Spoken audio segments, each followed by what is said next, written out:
णमोऽर्हन्ताडं णमो सिद्धाडं णमो आयर्याडं णमो अज्झायाडं णमो लोये सव्वसाहुडं मंगलं भगवानुवीरो मंगलं गौतमो गणी मंगलं कुंदकुंदार्यो जैन धर्मोस्तु मंगलम् सर्वमंगलमांगल्यं सर्वकल्याणकारकं प्रधानं सर्वधर्माणां जैनं जयतु शासनम्।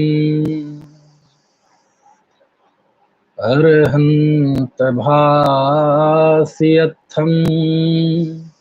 गणहर देवे गन्थियं समम् परमा भावजुक्तो सुदृढ़ान महोदहिं सिरसा। श्रोतावतार कुंद कुंद देव के विषय में और उनके आगम के विषय में कल बात हुई थी, क्योंकि जिस समय कुंद कुंद देव आगम लिख रहे थे और उनके लिखे हुए आगम का जो मूल स्वर है वो बड़ा क्रांतिकारक था। और ये कह दीजिए कि आज से 1900 साल 2000 साल पहले से लेकर आज तक कुंद कुंद के उन क्रांतिकारी विषयों की प्रासंगिकता आज भी बनी हुई है। ये एक सकारात्मक पहलू भी है और एक सोचनीय स्थिति भी है कि आज इतने वर्षों बाद भी कुंद कुंद ने देव ने जो कहा उनका एक एक विषय आज भी हमारे बीच में कम चर्चित है, और चर्चित है भी तो उसे एकांत आदि के रूप में उसकी उपेक्षा करते हैं। यद्यपि कुंद कुंद देव को मानते सब हैं, उनकी जय जयकार सब करते हैं, उनका बहुमान सब करते हैं, लेकिन जब बात कुंद कुंद के आगम में जो मूल स्वर हैं, जो विषय हैं, जब उन विषयों की बात यदि कहीं चल जाती है तो फिर उसका एकांत कह के निषेध करने लगते हैं। भले ही नाम ना ले कुंद कुंद का, लेकिन कुंद कुंद देव की वाणी किसी के जरिए यदि समाज में आती है तो उनको एकांती घोषित कर देंगे, उनका बहिष्कार करने की बात करेंगे, उन्हें जैनेतर घोषित कर देंगे। ऐसे ऐसे उपक्रम हैं। क्या करे, सब समाज की विभाजनकारी जो ताकतें हैं उनके लोगों में उनके हाथों में जैन समाज है। यही कारण है कि जैन समाज में बिखराव होता जा रहा है। कहने का आशय यह है कि कुंद कुंद देव का लिखा हुआ आगम और उसकी मूल संवेदनाएं 1900 साल 2000 साल पहले भी वैसे ही समाज के लिए अपरिचित थी, और इतने वर्षों बाद जब इतना उन पर काम हुआ है तब भी अपरिचित सी हैं। उसकी वजह है कि हम जैन परंपरा वाले लोगों ने ही जब जैन शास्त्र जैन आचार्यों का अनेक तरह से अवर्णवाद प्रारंभ करना शुरू कर दिया तो फिर तो ये स्थिति बननी ही है। और कमाल की बात तो ये है कि कुंद कुंद के द्वारा बताया हुआ जो मार्ग है वो कदाचित किसी के जुबान से एकाध वाक्य में निकल भी जाए गलती से तो वो शब्द सामने वाले श्रोता के कान में ठीक से पहुंच भी नहीं पाते, और उसका किंतु परंतु करके उसको दूसरी रास्ते पे मोड़ देते हैं, है ना। ऐसे ही लिखते भी हैं, एक लाइन लिखेंगे भी गलती से और उसकी स्याही सूख नहीं पाती कि उसके निषेध किंतु परंतु लगा के उसका दूसरा पक्ष एक पेज में लिख देंगे। तो हकीकत में जो अपने आप को कुंद कुंद देव की आमनाय का कहते हैं उस परंपरा ने कभी कुंद कुंद देव को लोगों के सामने रिप्रेजेंट ही नहीं किया। कुंद कुंद देव के 2-3 वाक्य ही बस लोगों के सामने रिप्रेजेंट किए, प्रज्ञो विमुख मग्गो चारित्रम खलु धम्मो, बस ऐसी 2-3 चीजें। तो कुंद कुंद देव के आगम में कौन कौन से क्रांतिकारी तत्व हैं उसकी आज से हम चर्चा प्रारंभ कर रहे हैं। और कुंद कुंद देव का एक जो ग्रंथ सबसे ज्यादा समाज में क्रांतिकारी रहा, जिसके विषय में सबसे ज्यादा लिखा गया और जिस एक ग्रंथ के विषय में सबसे ज्यादा गलतफहमियां फैलाई गई, एक ग्रंथ जो सबसे ज्यादा चर्चा के केंद्र में रहा, वो ग्रंथ है उनका समय सार। जैसे परिपक्वता की दृष्टि से देखा जाए तो प्रवचन सार उनकी सबसे परिपक्व और प्रौढ़ रचना है। विश्वविद्यालयों के पूरे विश्व के जो विश्वविद्यालय हैं उसमें यदि कुंद कुंद का कोई आगम होता है तो वह प्रवचन सार वह विश्वविद्यालय के पाठ्यक्रम में सिलेबस में होता है। पूरे विश्व के विश्वविद्यालय में जहां जहां भी दर्शन जैन दर्शन पढ़ाया जाता है वहां प्रायः प्रवचन सार कोर्स में होता है ना। उस पे उस तरफ आएंगे तब बात करेंगे, लेकिन आज हम बात करते हैं कुंद कुंद देव और उनका ग्रंथ समय सार। समय सार शब्द सुनते ही अथवा कान में आते ही एक आह्लाद की, एक आनंद की अनुभूति तो होती ही है, लेकिन उसके साथ जुड़ी हुई विसंगतियां और समय सार लिखते हुए कुंद कुंद देव के सामने कौन सी चुनौतियां थी, वो भी मेरे दिमाग में कौंध जाती है। तो आज मैं बात करूंगा कि समय सार लिखते समय कुंद कुंद देव के सामने कौन सी चुनौती थी। समय सार एक अध्यात्म का शिरोमणि ग्रंथ है, जिसमें उनका उद्देश्य है जीव को शुद्धात्मानुभूति कराना, आत्मा का परिचय कराना, आत्मा की दृष्टि कराना। कौन, कोई भी हो, वह गृहस्थ हो अथवा बाहर में वेश में मुनि हो, कोई भी हो, गृहस्थ हो, बाहर में मुनि हो, ऐलक हो, छुल्लक हो, छुल्लिका हो, आरिका हो, कुंद कुंद देव के समय सार की जो पाठशाला है, कुंद कुंद देव का समय सार का जो विश्वविद्यालय है, उसमें ये सारी चीजें मायने नहीं रखती कि आप बाहर में क्या है, वस्त्र सहित है कि निर्वस्त्र है।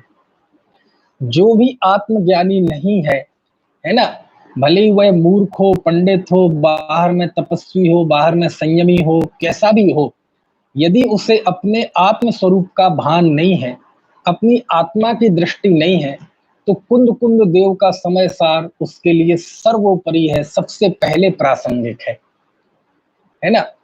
तो क्या फिर जो से आत्म दृष्टि नहीं है, मिथ्या दृष्टि है, क्या उसके लिए ही समय सार है?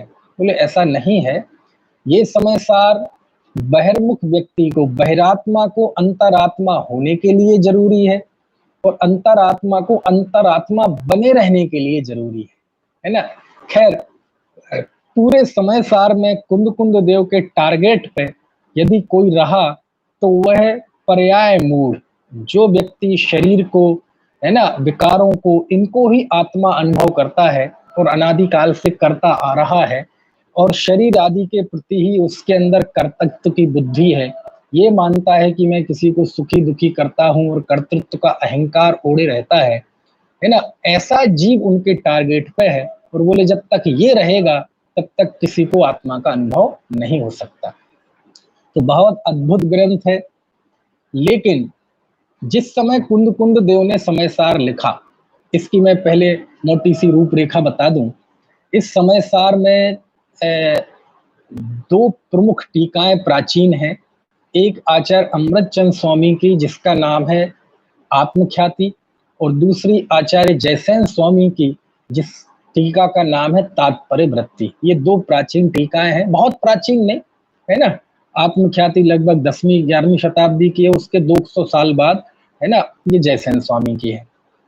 तो आचार्य अमृतचंद स्वामी की टीका में इस ग्रंथ में 415 गाथाएं हैं और जयसेन स्वामी की टीका में 439 गाथाएं हैं, है ना।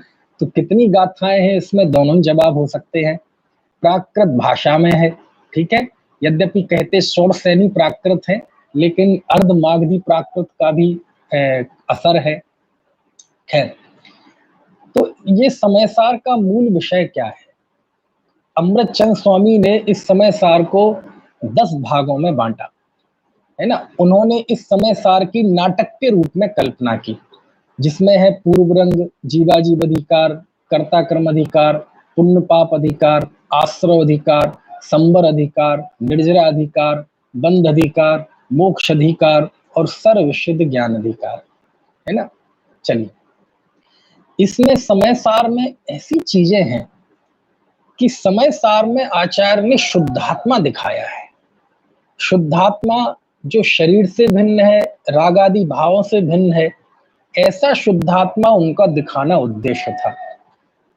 जब वो लिखते हैं समय सार की चौथी गाथा में कि सुध परिचिदाणु भूदा सब्बस भी काम भोग बंध कहा, एयत तस्सुभ लंभो णमरिणा सुलहो वहत तस्य, कि मैं एकत्व भक्त जीवों ने काम भोग बंध की कथा सुनी, परिचय किया, अनुभव किया, इसलिए वह सुलभ है। लेकिन पर से भिन्न एकत्व की चर्चा कभी सुनी नहीं, परिचय नहीं किया, अनुभव नहीं किया, इसलिए वो दुर्लभ है। कहने का आशय यह है, भूमिका बांधते हुए आचार्य ने जिसने काम भोग बंध की कथा सुनी है ना, ऐसे जीव को वो समय सार लिख रहे हैं, समझ में आया ना। और उसमें जो बंध कथा लिखा शब्द है, काम भोग शब्द का तो अर्थ पंचेंद्रिय के विषय भोग है, उसकी चर्चा, लेकिन जो बंध शब्द है वो बहुत खास है, बंध कथा। और आचार्य ने समय सार की शुरुआत की 8 पंक्तियों में ही इस शब्द का 2 बार प्रयोग किया। इसके पहले तीसरी गाथा थी, उसमें भी लिखा था, है ना, छह गदो समो सब्बथ सुंदरो लोए, बंद कहा ए यत्ते तेण विषम बादणी होदी, कि लोक में एकत्व ही सुंदर है और उसके साथ जो बंध की कथा है वह विसंवाद पैदा करती है। तो बंध की कथा का एक खास अर्थ है। तो चौथी गाथा में भी कहा कि जो जिसने भोग की कथा, काम की कथा और बंध की कथा ही सुनी है, परिचय किया है, अनुभव किया है, उसके लिए आत्मा की चर्चा दुर्लभ है। तो वहां भी बंध की कथा, ये बंध की कथा क्या है? बंध की कथा का अर्थ है, जयसेन स्वामी ने अर्थ किया है, प्रकृति बंध, प्रदेश बंध, स्थिति बंध, अनुभाग बंध, नर नारक आदि पर्याय। यानी जब आचार्य ये कहते हैं कि तुम्हें बंध की कथा आपने बहुत सुनी है, परिचय किया है, अनुभव किया है, तो इस बंध की कथा में वो सारी चर्चा है जिसे हम धर्म चर्चा भी कहते हैं। 8 कर्मों की चर्चा, प्रकृति बंध, स्थिति बंध, प्रदेश बंध, अनुभाग बंध, प्रदेश बंध, ये 4 प्रकार के जो बंध, क्षुद्रक, ये महाबंध का विषय है ना। दूसरा खंड ना खुद्दा बंध में भी ये विषय है। तो जितना भी षटखंडागम का विषय और कषाय पाहुड़ का जो विषय था, वो बंध कथा है। कौन सी कथा है? वो बंध कथा है। अब आप कहेंगे कैसी बात करते हैं? हाँ, जीव का बंधन की तरफ से कथन करना, उसका संयोग की तरफ से कथन करना, कैसे कर्मों से बनता है, कैसे भाव करता है, तो कितने कर्मों से बनता है, किस गति में जाता है, ये सारी चर्चा बंध कथा है। और इस बंध कथा के लिए उन्होंने कहा कि ये आपने बहुत सुनी है, परिचय किया है, अनुभव किया है। तो कुंद देव के समक्ष ये बहुत बड़ी चुनौती थी कि जब वो समय सार लिखते हैं तो कहते हैं बंध की कथा तो आपने बहुत सुनी है, लेकिन मैं जो आत्मा दिखाऊंगा, आत्मा का स्वरूप समझाऊंगा, वो इस बंध से बिल्कुल निराला निर्बंध तत्व है, अबंध तत्व है, वो ही आत्मा। क्योंकि उसी जीव को जब बंधन की तरफ से, संयोग की तरफ से देखते हैं, व्यवहार में से देखते हैं, तो वही बंधा हुआ दिखाई देता है। और वही जब उसके स्वभाव की तरफ से देखते हैं, निश्चय से देखते हैं, तो वह निर्बंध दिखाई देता है। तो कुंद देव के मन में ये चिंता आई कि पूज्य आचार्यों ने, है ना, भूतबली पुष्पदंत आचार्य ने और गुणधर आचार्य ने जीव का बंधन की तरफ से तो कथन कर दिया, और ये बंधन का 8 कर्म, 148 प्रकृतियां आदि आदि विषय, ये ज्ञान का विषय तो हो सकता है, लेकिन ये दृष्टि का विषय नहीं हो सकता। ये जानकारी का विषय तो हो सकता है, लेकिन अपनापन करने लायक, है ना, जिसमें हम तल्लीन हो जाएं, ऐसा विषय नहीं हो सकता।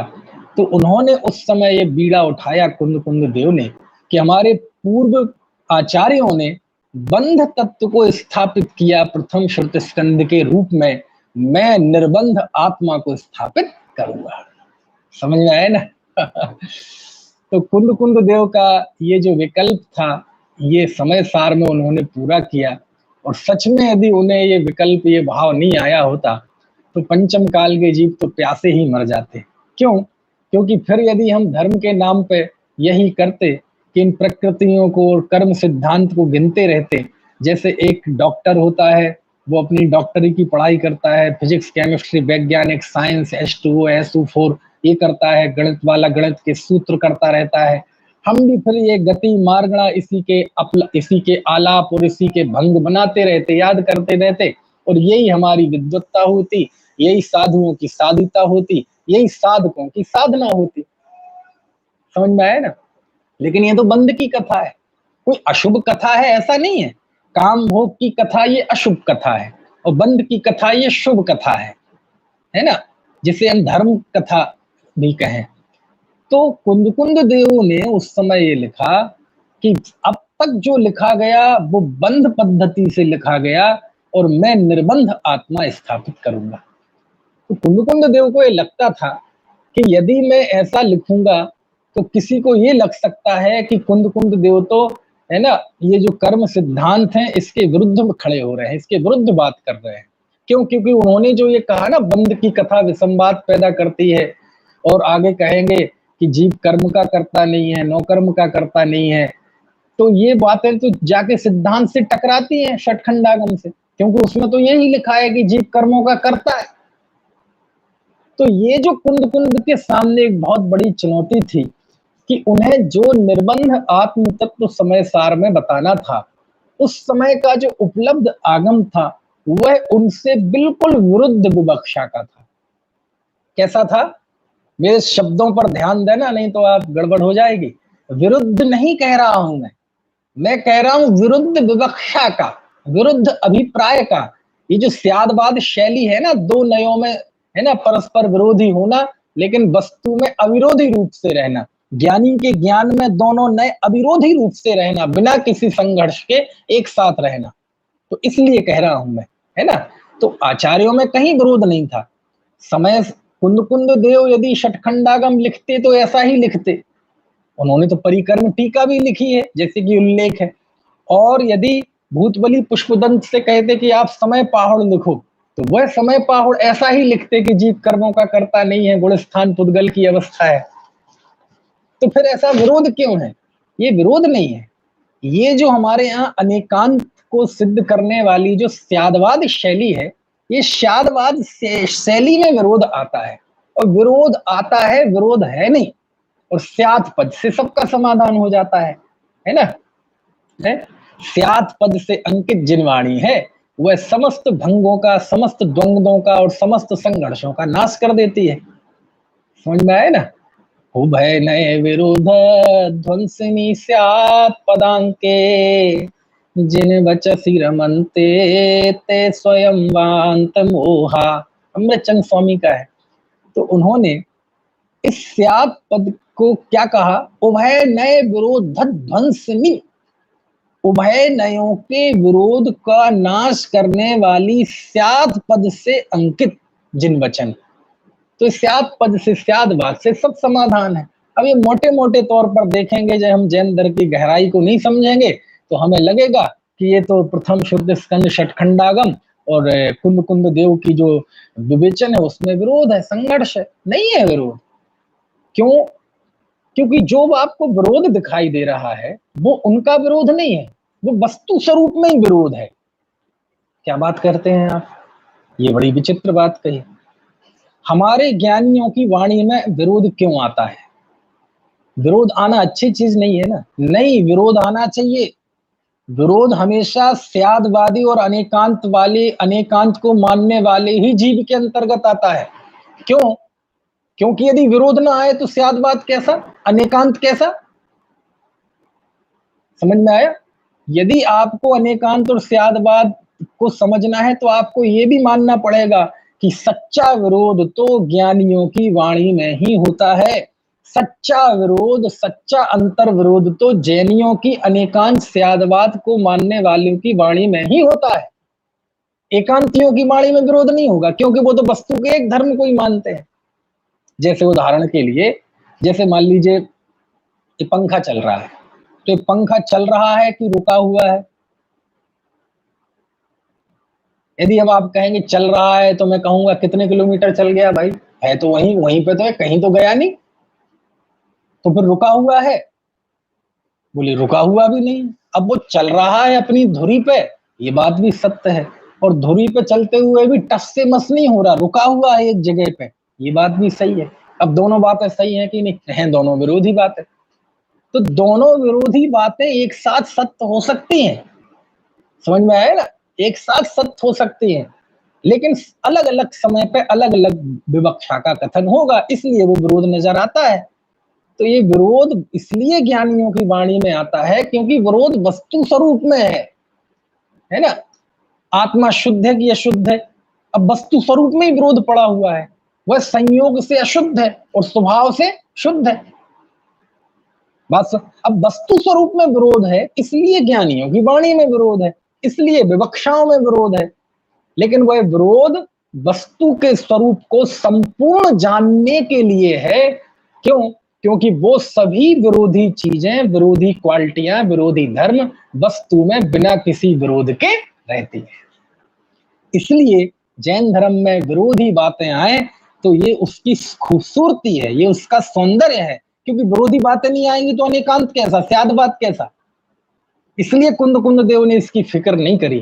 क्यों? कि बोले हम निर्बंध आत्मा को बताएंगे, और यदि ये षटखंडागम से विरुद्ध पड़ती है ये शैली तो कोई बात नहीं। क्यों?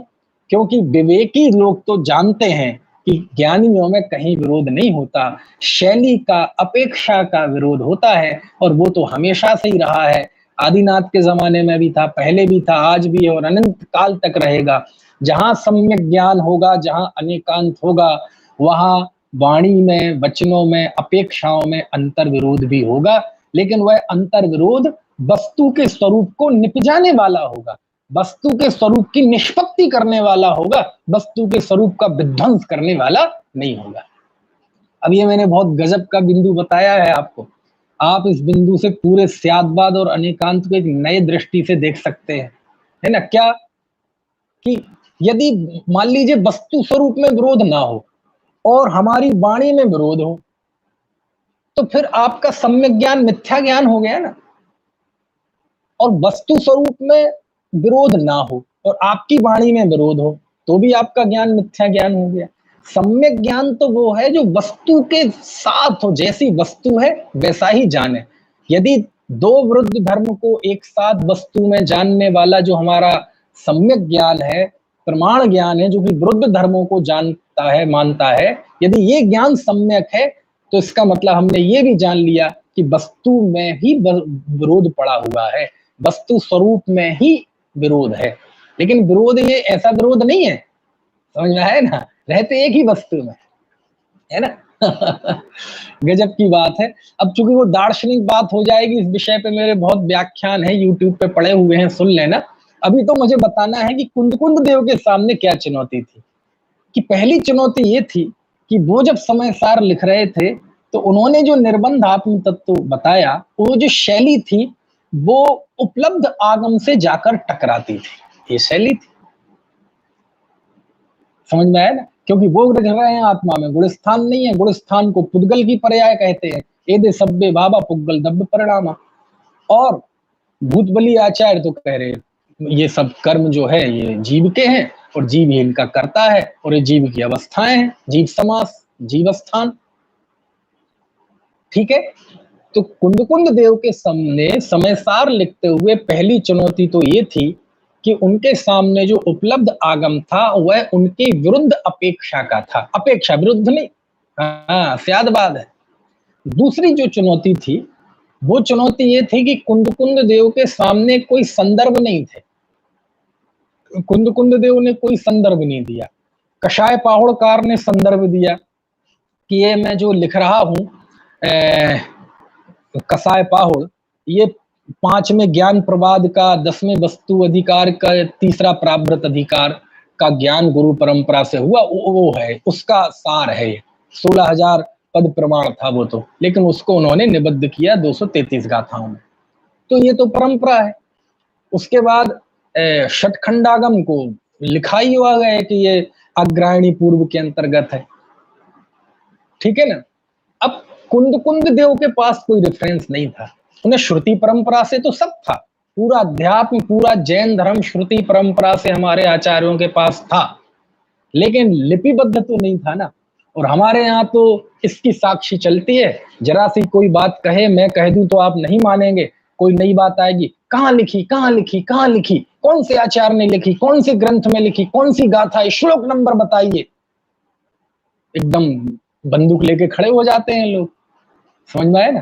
तो ये चिंता कुंद देव के समक्ष भी थी कि जब वो ये कहेंगे कि आत्मा गुणस्थान का कर्ता नहीं है, गुणस्थान में नहीं है, गुणस्थान तो पुद्गल की अवस्था है, तो ये 10 लोग बंदूक लेके खड़े हो जाएंगे हमारे सामने।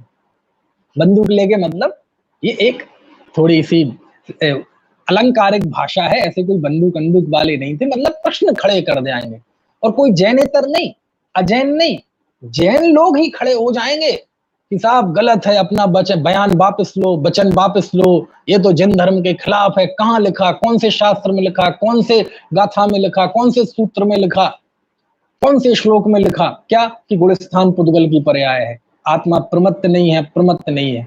क्योंकि 14 गुण स्थानों में पहले 6 गुण स्थान प्रमत्त हैं, बाद के 8 गुण स्थान अप्रमत्त हैं। और आचार्य 6वीं गाथा में कह रहे लबी होदी अपमत्तो लपमत्तो जान बोधु जो भावो एवं भड़ंती शुद्धम मणादो जो सोधु सोचेब कि जीव आवय ज्ञायक प्रमत्त नहीं, अप्रमत्त नहीं। तो कैसे कहते हो आचार्य, कहाँ लिखा, कहाँ लिखा।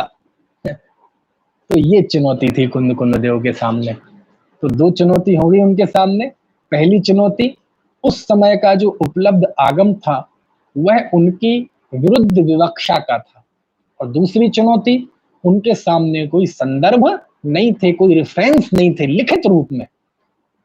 श्रुति परंपरा से तो सब थे, नहीं तो आत्मज्ञानी सम्यक दृष्टि कैसे होते मुनि लोग, ज्ञानी लोग, है ना। 2 चुनौती हो गई आपके सामने। इस पे मेरे विशेष प्रवचन है, यूट्यूब पे सब पड़े हुए हैं, मैं संक्षिप्त में बता रहा हूं आपको। ये तो श्रुत अवतार की श्रृंखला में ये विषय आया इसलिए बता रहा। तीसरी चुनौती थी उनके सामने सबसे बड़ी, वो थी जीवों की छल ग्रहण करने की प्रवृत्ति। कुंद देव के सामने ये बहुत बड़ी चिंता थी। क्यों?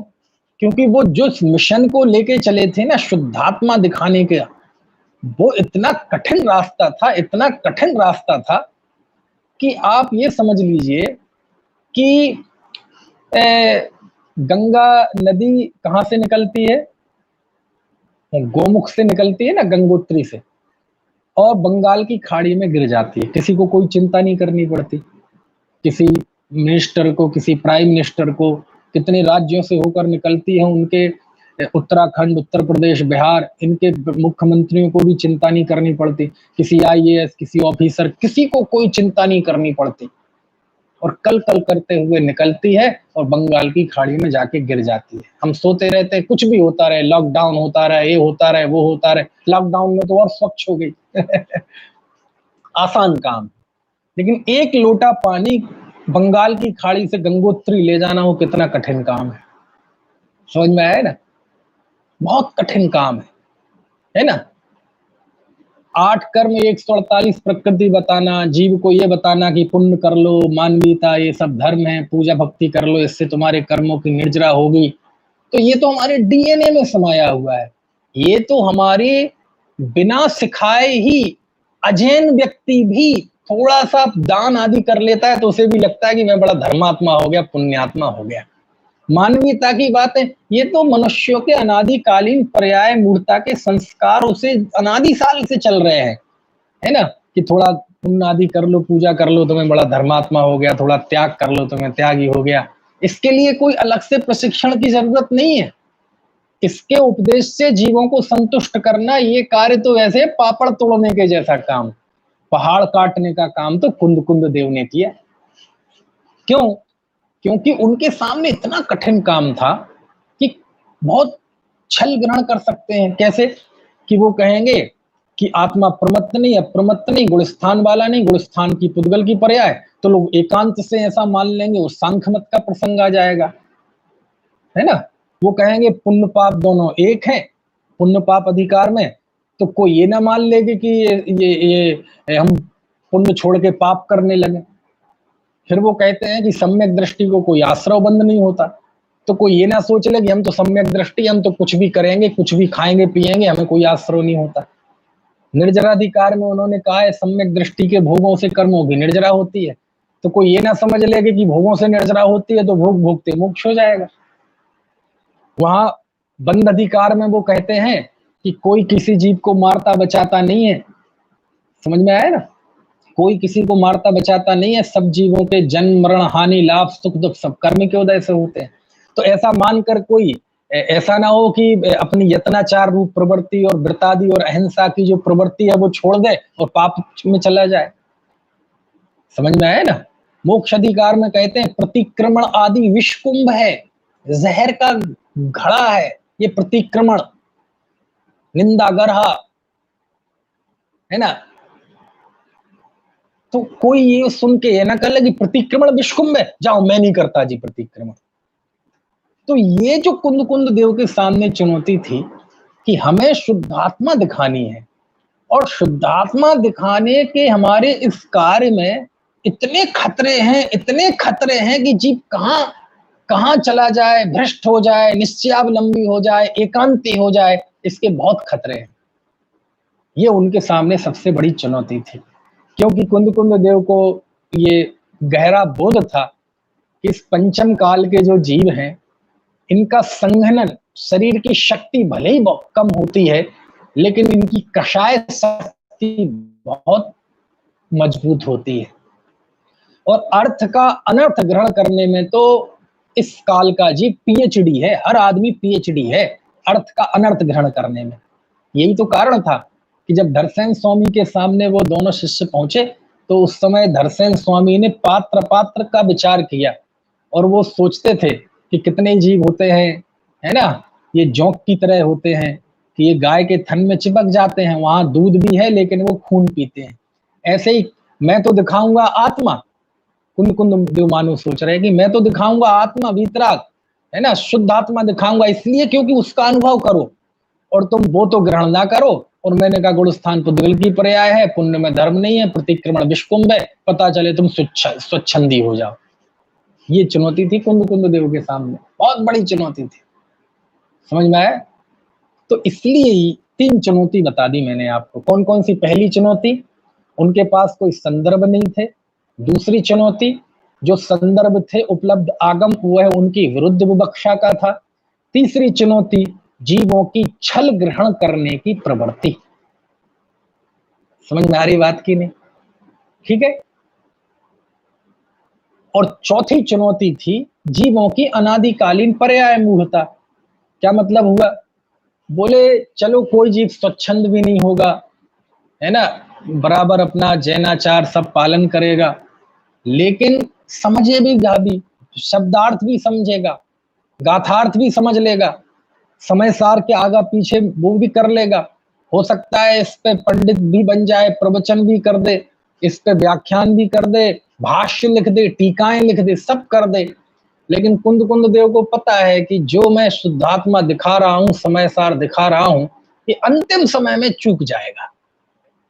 अंतिम समय में चूक जाएगा मतलब ये किंतु परंतु इफ बट ना जाने क्या क्या लगाकर ये अपनी अनादिकालीन पर्याय मूलता को ही पुष्ट करेगा। कैसे? समय सार पढ़ लिया, सब कर लिया, और हाँ मैं अलग, मैं देहादि से भिन्न हूं, सब हूं, और सोचेगा विचार करेगा, लेकिन अंत में किंतु किंतु लेकिन यार संसार तो है ही, बोले बस खत्म, चूक गया चूक गया। क्यों? वह इस एक और देखो, किंतु शब्द जो है बहुत अच्छा है, ये हमारे अनेकांत धर्म को पोषण करने वाला है। किंतु किंतु मतलब एक दूसरा पक्ष बताने वाला। लेकिन अनादि काल से आज तक सबसे ज्यादा अनर्थ भी यदि किसी शब्द ने किया है तो किंतु ने किया है। ये किंतु हमें वस्तु को उस दृष्टि से संपूर्ण स्वीकार नहीं करने देता यदि गलत हाथों में ये किंतु शब्द पड़ जाए। ज्ञानी के हाथ में किंतु शब्द है तो वो सम्यक ज्ञान का पोषण करता है, और अज्ञानी के हाथ में पड़ेगा हाँ हाँ हाँ मैं एक हूं, मैं शुद्ध हूं, है ना, अहम एक को खलु शुद्ध हो, लेकिन किंतु अब पर्याय में तो राग है ही, बस खत्म हो गया, बस बेकार हो गया, पूरा समय सार कुंद कुंद देव के समय सार को आग लगा दी तुमने। क्यों? जब आप अपने स्वभाव की दृष्टि से देखेंगे तो फिर किंतु परंतु नहीं है। हम अपने स्वभाव से पूर्णता शुद्ध हैं, वहां किंतु परंतु का काम नहीं है। लेकिन बस ये हुआ अनादिकाल से जीव के साथ कि जब जब वो अपने आत्मा के समीप गया, उसे किंतु रूपी संशय के सांप ने उसे डस लिया। समझ में आया ना? ये किंतु रूपी संशय के सांप ने इतना अनर्थ किया इसका कि ये अंतिम पलों में चूक गया और कभी आत्मा का साक्षात अनुभव नहीं कर सका और विकल्पात्मक निर्णय में ही संतुष्ट होके अपने जीवन बर्बाद करता रहा। कुछ बात समझ, बहुत खतरनाक है ये किंतु शब्द। और होता ही है ना, किसी जीव को बहुत अच्छे, अब कुंद कुंद देव समझाएंगे कि भैया जीव कर्म का कर्ता नहीं है, तुम अकर्ता हो, ज्ञानी वो होता है कम्मस्या परिणामम णो कम्मस्या तहेद परिणामम ण करे ए मादा जो जान दी सो हबदिनाणी, कि कर्म और नौ कर्म के परिणाम को जो करता नहीं है मात्र जानता है उसका नाम ज्ञानी है। इसलिए ज्ञातृत्व का नाम सम्यक ज्ञान है। मैं करता नहीं हूं, मैं ज्ञाता हूं। वो सब विचार भी करेगा, पढ़ेगा भी, समझेगा भी, लिख भी दे, दूसरों को भी समझा दे, लेकिन अंत में जो भी है यार सब निमित्त तो है ही ना। बस यहाँ किंतु लगा के वो फिर अपने निमित्त तो है, बात सही है, लेकिन निमित्त के नाम पे कहेगा मुंह से निमित्त, लेकिन टेस्ट लेगा उपादान का, कर्तापने का। बातें तो करेगा कि निमित्त हैं हम कर्मों के और पर के सुख दुख के, मुंह से निमित्त बोलेगा, मुंह से तो सम्यक ज्ञानियों की वाणी होगी, लेकिन जो भीतर में टेस्ट आएगा, टेस्ट जायका, वो जायका, वो टेस्ट, वो स्वाद लेता है कर्तृत्व का। अब ये बाधा थी कुंद कुंद देव के सामने कि हम समय सार में पूरा जोर लगा देंगे, पर्याय मूढ़ता को पुष्ट करने वाली कोई भी ऐसी चीज नहीं छोड़ेंगे कि जिसकी हम खबर ना लें, जिसका हम निषेध ना करें।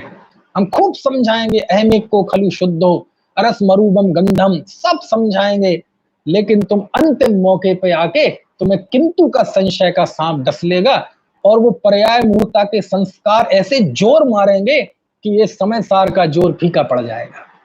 ये बहुत बड़ी चुनौती थी कुंद कुंद देव के सामने। समझ में आया ना? क्यों?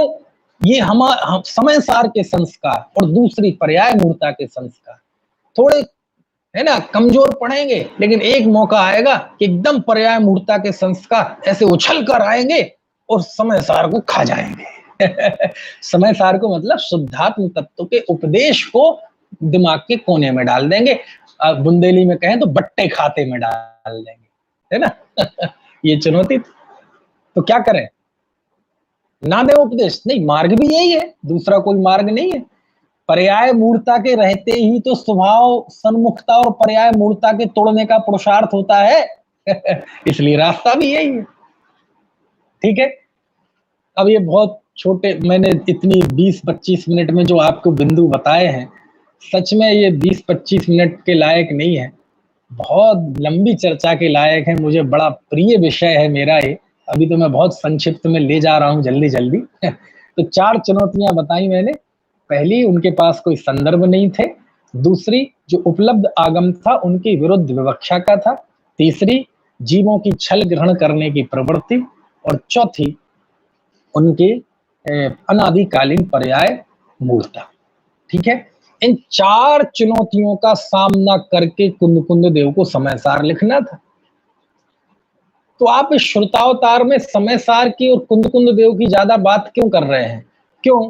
क्योंकि पूरी 2000 साल की आगम परंपरा में, है ना, सबसे ज्यादा प्रभावशाली और सबसे ज्यादा क्रांतिकारी किसी के आगम हुए हैं तो वो कुंद कुंद देव के हुए, और विशाल उनका साहित्य सृजन है। समझ में? वो तो पूरा आज उपलब्ध नहीं है और इतना असर डाला। आज मान लीजिए आपको दुनिया के सामने जैन दर्शन को रिप्रेजेंट करना हो, कसाय पाहुड़ और षटखंडागम ये तो स्वसमय वाले के लिए है, ये तो हमारे अपनी दायरे की चीजें हैं। लेकिन आज जैन अध्यात्म को, तत्व ज्ञान को, वस्तु व्यवस्था को यदि दुनिया के सामने रिप्रेजेंट करना हो तो आपको कुंद कुंद के आगम चाहिए पड़ेंगे। कर्म सिद्धांत से कुछ नहीं होगा। समझ में आया ना? 4 गति 84 लाख योनियां पंच परावर्तन से नहीं होगा। इनका अपना महत्व है। ये वो तो आचार्य टीकाओं में लिखा है कि ये तो स्वसमय के लिए है।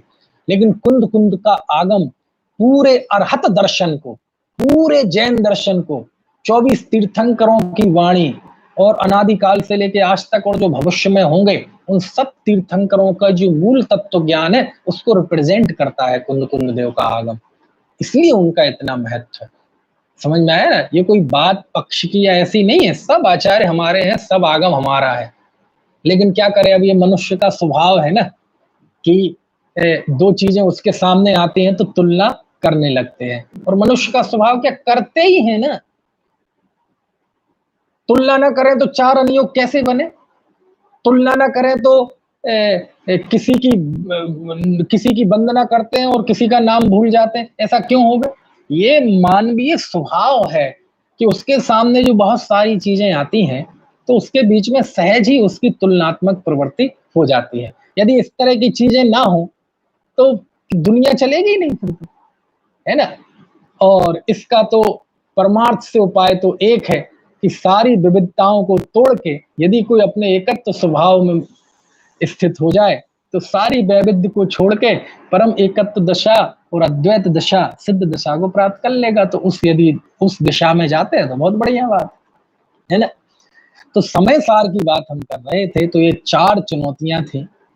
अब ये एक बड़ा कमाल का कार्य है कि चार चुनौतियां महत्वपूर्ण नहीं है, महत्वपूर्ण यह है कि इन चार चुनौतियों का सामना कैसे किया कुंद कुंद देव ने, उन्होंने चार चुनौतियों से पार कैसे गए, वो इन चैलेंजेस को उन्होंने कैसे एक्सेप्ट किया और कैसे फिर समय सार में वो अपनी बात कह सके, ये बहुत अद्भुत चीज है ना। तो देखो जरा, जितना समय आज बचा है उसमें जितनी बात हो जाए, बाकी कल करेंगे और परमागम पे भी करेंगे। सबसे पहला तो उनके पास कोई लिपिबद्ध कोई वो नहीं था, क्या कहते हैं, प्रमाण। अब इसके लिए वो क्या करता है, अब इसमें तो किसी का कोई वश है नहीं। यही कारण था कि इस चुनौती का सामना करने के लिए उन्होंने जगह जगह पे समय सार में ये लिखा कि मैं जो कह रहा हूं ये भगवान के वचन है, ये केवली भगवान के वचन है।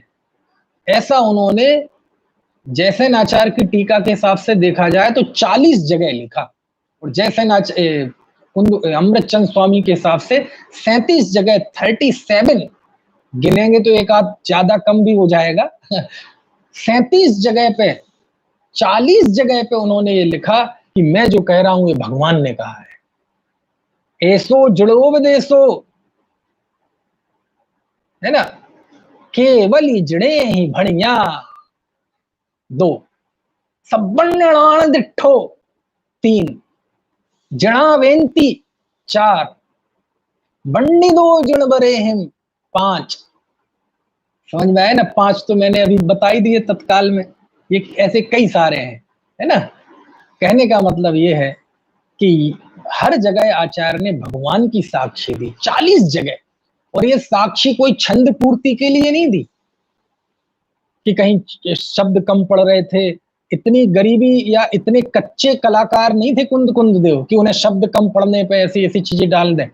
उन्होंने जानबूझ के, क्योंकि समय सार का एक एक पॉइंट बड़ा सेंसिटिव है, हर आदमी पूछेगा कहाँ लिखा, हमें तो लिखा नहीं मिलता। तो कहते भैया ये भगवान ने ये बात बताई है, भगवान में के ज्ञान में जीव नित्य उपयोग लक्षण वाला देखा गया है ना। ऐसे 40 जगह लिखा है जयसेन स्वामी की टीका के हिसाब से, क्योंकि उसमें गाथाएं ही ज्यादा है। ऐसा समझ में आती है, अद्भुत बात है। तो आचार्य बार बार क्यों लिखते हैं आप कि ये बात भगवान ने कही, आप क्या कहना चाहते हैं? एक जगह 2 जगह कह देते, 40 जगह। अरे भाई इशारा समझो। अरे अब वो सीधा नहीं कह पा रहे कि ये बात सीमंदर भगवान ने कही, और वो कहेंगे भी नहीं, नाम नहीं लेंगे सीमंदर भगवान का।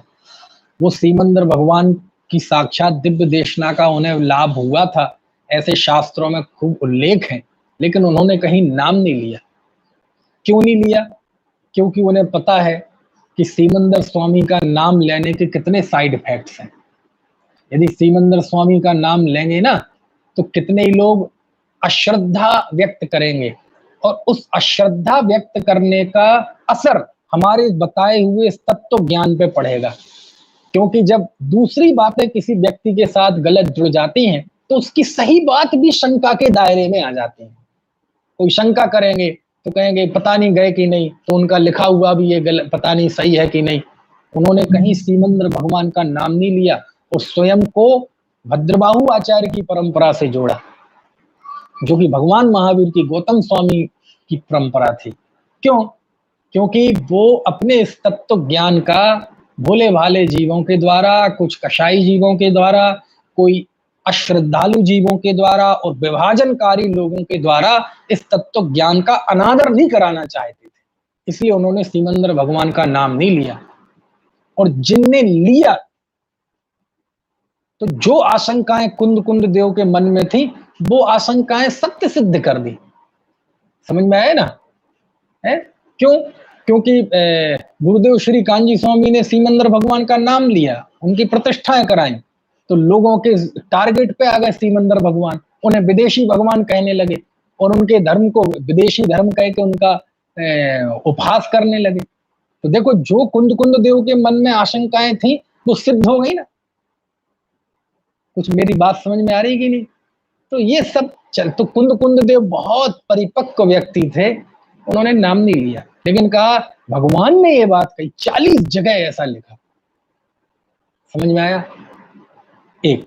दूसरा, अब समय हो गया है, एक चुनौती का उन्होंने कैसे सामना किया वो मैंने आपको बता दिया। अब शेष 3 चुनौतियों का कैसे वो सामना करेंगे, कल करेंगे वो सामना। ठीक है? तो बहुत अद्भुत चर्चा मतलब विषय की दृष्टि से ये है, कैसे कुंद कुंद देव, गाथाएं वगैरह तो उनकी महान है ही, लेकिन कुंद कुंद देव की चुनौती कल मैंने बताई थी ना, उनके गुरु के ऊपर लांछन लग चुका था, उनके दादा गुरु ने विवाह कर लिया था, कितनी उनके सामने चुनौती थी। बोलो, अपने गुरु का नाम नहीं ले सकते, गुरु का नाम नहीं ले सकते। यदि सवस्त्र मुक्ति का और श्वेतांबर मत का निषेध करते हैं तो कोई ये भी कह सकता था कि तुम्हारे गुरु ने समर्थन किया था। तो उन्होंने गुरु का नाम नहीं लिया, दादा गुरु का नाम नहीं लिया, और उनके सामने कैसे श्वेतांबरों का प्रभाव पड़ रहा था। लोग उदारवादिता के नाम पे दोनों में समन्वय करने लगे थे और समन्वय के नाम पे मिथ्यात्व का पोषण करने लगे थे। ऐसी ऐसी चुनौती में उन्होंने हमारे दिगंबरत्व को भी स्थापित किया, श्रवण संस्कृति को भी बरकरार रखा और उसका, है ना, उसे खंडित क्षति नहीं पहुंचने दी। और उसके अलावा सिद्धांत तो लिख जा चुका था, लेकिन सिद्धांत के साथ साथ इस जीवन विधायनी जो तत्व है अध्यात्म, उसको भी उन्होंने उस समय लिपिबद्ध कर दिया। चुनौती लाख रही, चुनौती कितनी ही रही, लेकिन कुंद कुंद देव ने उन सब चुनौतियों का सामना किया। और यही कारण है कि आज हम जीवित हैं, पूरे आनंद के साथ, पूरे गौरव के साथ जीवित हैं। यदि कुंद कुंद देव नहीं होते तो हम सब होते, ये मंदिर भी होते, है ना, सब कुछ होता, लेकिन इस पूरी 2000 साल की जो साधकों की साधना है, उस साधना में से उनका जो सुगंध है, जो आत्मा है, जो असली साधना की अनुभूति है, वो खत्म हो जाती है ना। तो और कोई कह सकता है कि ये तो अति हो गई, अति नहीं है। मैं जो भी बोल रहा हूँ इतिहास की बात कर रहा हूँ, इसलिए इतिहास में कोई अतिशोक्ति, कोई अतिरंजना नहीं होगी। भक्ति में ये सारी चीजें होती हैं, लेकिन ये भक्ति नहीं कर रहा हूं, मैं आपको फैक्ट्स बता रहा हूं। एक एक चीज, आप एक एक प्रश्न कीजिए मुझे, आपको सबके जवाब दूंगा, आगम से जवाब दूंगा, है ना, अंतः साक्ष्यों से जवाब दूंगा। ये मैं विश्लेषण कर रहा हूँ, शोध बता रहा हूँ आपके सामने, भक्ति नहीं है। इसलिए इसमें कोई अतिरंजना नहीं है, इसमें कोई अतिशोक्ति नहीं है। जो जो मैं कह रहा हूँ फैक्ट है। चलिए, अभी का समय हो गया है, शेष चर्चा कल करें।